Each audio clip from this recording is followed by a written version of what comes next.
I'm Bonnie from Mom by Example, and I'm going to talk about sibling rivalry today. Approximately once a week, I get an email from a mom asking me if there's anything that can be done about sibling rivalry. And I think there is. I've done it with my 8 children. I've also done it with 4 children that we babysat from the time they were 4 weeks old until they went to kindergarten. And it's a system that seems to work. When I was growing up, I really wanted a sister, and I never had a sister. So I would ask my girlfriends that had sisters what it was like, and they always had negative comments, like, oh, you wouldn't want a sister, I'd be so glad you don't have a sister. And then when I got married and I was dreaming about having children, I would talk to other moms about, what's it like having 2 girls? Isn't it fun having daughters that are sisters? And they'd say, well, you know, I never got along with my sister until I was married.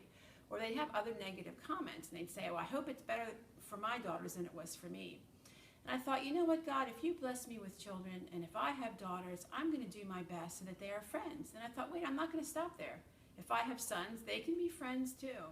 And so I started what I called base camp. My home was like sort of like an army camp, a place where we learned, where our children could train to be all that they needed to be. And if they learned how to love others inside their home, if they learned to get along with siblings who they're with 24 hours a day, it seemed to me it'd be a lot easier to then go out into the world and know how to get along with other people. And so that's what my husband and I started. We didn't allow our children to be mean. We didn't allow our children to hurt their siblings, neither word or deed. They couldn't say, wow, you are so slow. You're always the slowest in the family. Or they hit them, they bite them. That was not allowed. Now it happened because babies are born with a sin nature and children have a sin nature. It happened a lot, and so it took diligence and patience on the part of my husband and I, and we would sit down with them and we would role play and we would explain that in our household we learned how to get along. And we used Bible verses.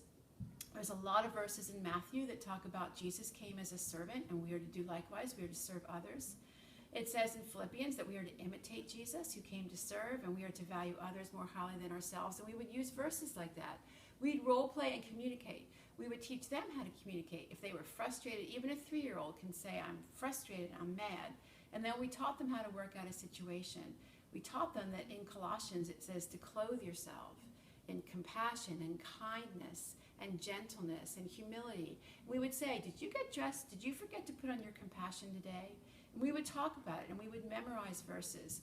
And when we saw that there were issues coming up that could easily turn into anger or fighting, we tried to address it before it started, and if we didn't get there in time, we addressed it afterwards. And eventually what happened was that the children learned to get along.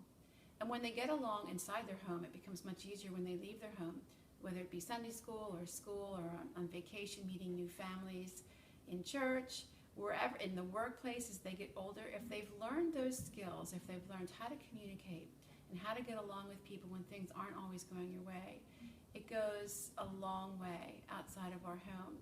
I'm going to be posting verses later this week on my blog, mombyexample.com, that we used probably the most often to help our children learn that in our home we learn to love and we walk in love.